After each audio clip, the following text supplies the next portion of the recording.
Lorsque les nations se mettent à l'ombre des monuments historiques par peur du présent, c'est aux historiens de prendre la parole.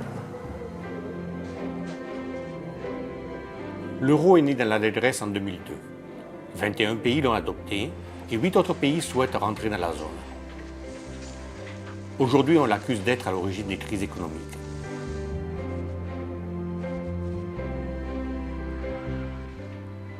Dans le passé, l'Europe a connu plusieurs unions monétaires. Elles se sont développées, puis ont disparu. Qu'en sera-t-il donc de l'euro ?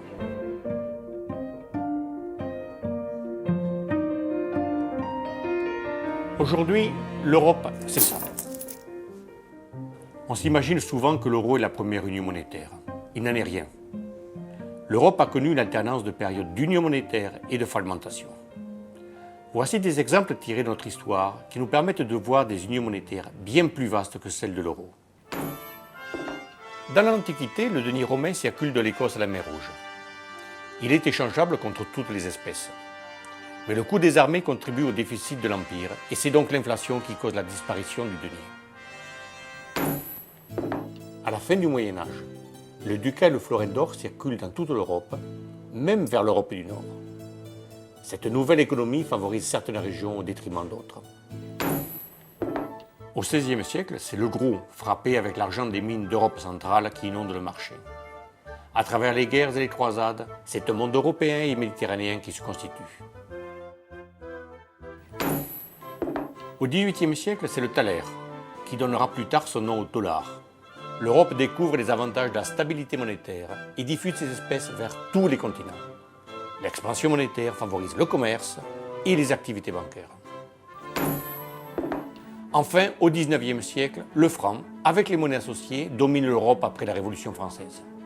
L'industrialisation de la frappe et de l'impression des billets permet de monétariser la totalité de la société. Toutes ces unions monétaires se sont développées, ont souvent apporté stabilité et progrès, puis ont disparu. Tout cela montre la permanence des problèmes monétaires à travers les âges, jusqu'à ce que nous rencontrons aujourd'hui. Well, one of Greece's big problems is a high government deficit as a percentage of gross domestic product. Let's look now at how Greece compares to the rest of Europe.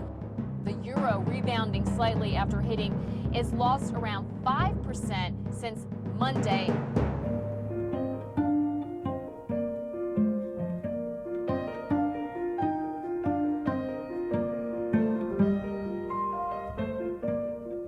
Les chercheurs de ces pays, souvent isolés, souvent en guerre, ont souhaité rassembler leurs efforts. Nous sommes principalement des historiens, mais notre équipe pluridisciplinaire comprend aussi des sociologues et des économistes, car leur apport est indispensable. Nous intégrons aussi des étudiants et des jeunes chercheurs. Le réseau que nous formons dans ce domaine est le meilleur. COST, c'est un programme de coopération scientifique et technique. Avec le soutien financier de l'Europe, il nous permettra de travailler ensemble pendant 4 ans.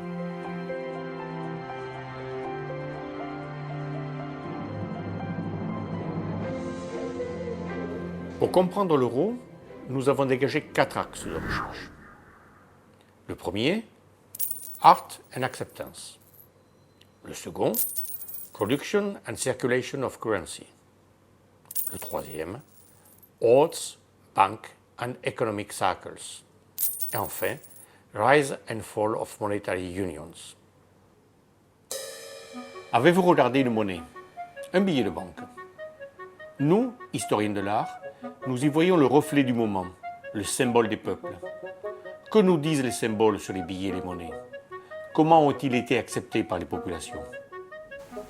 As sociologists, we want to explore the issue of relationship between different societies and monetary union.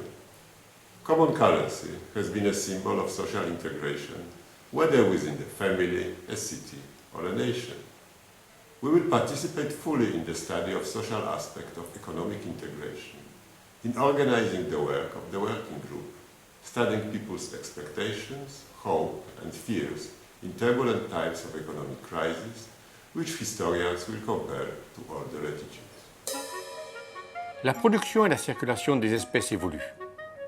Savez-vous que les monnaies anciennes étaient exportées vers l'Europe du Nord, en particulier en échange de fer? Maintenant, c'est le tourisme qui fait descendre les euros vers le sud.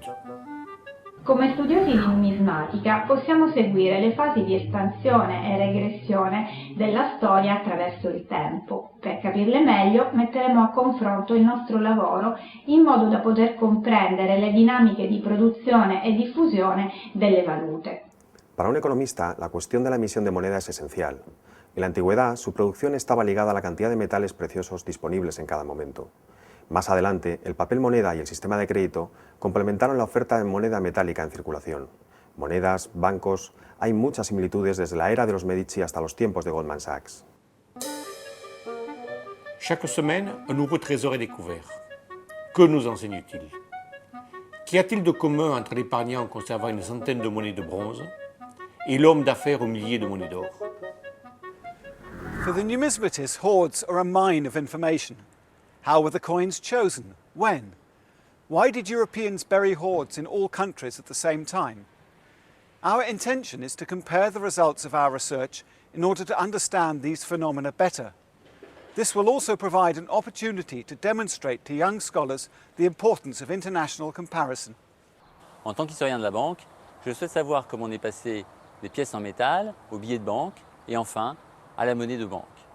En effet, les grandes unions monétaires sont toujours obligées de transporter leurs sommes par papier ou par billet. De même, avant le développement des virements et des chèques, les billets de banque ont joué un rôle très important. L'historien de la banque a donc aussi son mot à dire sur les rapports entre les peuples et leur monnaie. Enfin, les unions monétaires. Il nous faut étudier ce qu'elles ont apporté et ce qu'elles vont vous apporter. Au fait, savez-vous que nous allons bientôt fêter les 10 ans de l'euro? C'est un bon moment pour y réfléchir. Ca istoric, studiez uniunile monetare. Adesea, ele sunt însoțite de uniuni monetare și politice. Moneda, bancnota, sunt purtătoarele identității naționale. A accepta moneda înseamnă a recunoaște că ești membru al unei comunități politice, fie un stat, fie altceva. Pe de altă parte, revoltele, căderile imperiilor au adus la noi emisiuni monetare. Arată-mi ce bani folosești și îți voi spune care este țara și națiunea ta. Arată-mi moneda țării tale și îți voi spune povestea ei. Les plus prestigieuses institutions européennes sont prêtes à coopérer. Universités, instituts d'archéologie, banques, musées, spécialistes des mines, centres de recherche, archives sont prêts à accueillir les réunions. Le COST nous donnera la chance de travailler ensemble.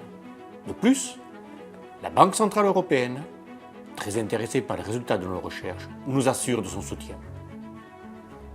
La monnaie est l'affaire de tous. Nos travaux seront mis à votre disposition sur un site web. Certains seront même rendus publics en collaboration avec la Banque centrale européenne. Le site emucost.net a été créé pour vous tenir informé. Des textes, des vidéos seront librement consultables sur ce site. Allez-y, vous y trouverez déjà des informations utiles. Pendant le COST, on y trouvera aussi les résumés des conneries. Nous tiendrons aussi des écoles d'été dans plusieurs villes universitaires. Ainsi, chacun, écolier ou enseignant, amateur ou chercheur, pourra trouver des informations qui l'aideront à interpréter l'actualité. C'est aussi le rôle des sciences humaines. Nanuszka Myrberg, Stockholm University. Christian Gazdak, Instituto de Archeologie. Hubert Emmerich, Institut für Numismatik und Geldgeschichte. Andrzej Romanowski, Gabinet Monet i Medali. Anna Zaborska, Instytut Archeologii Uniwersytetu. Non, nous ne parlons pas la même langue. Mais nous demandons et nous espérons tous la mise en place d'un réseau COST pour travailler ensemble. L'Europe fait appel aux experts de tous les pays. Unissons donc nos compétences pour former un réservoir d'idées. Nous espérons vous rencontrer à la séance inaugurale de notre programme de travail. Elle aura lieu à Francfort, là où se trouve la Banque centrale européenne. À bientôt.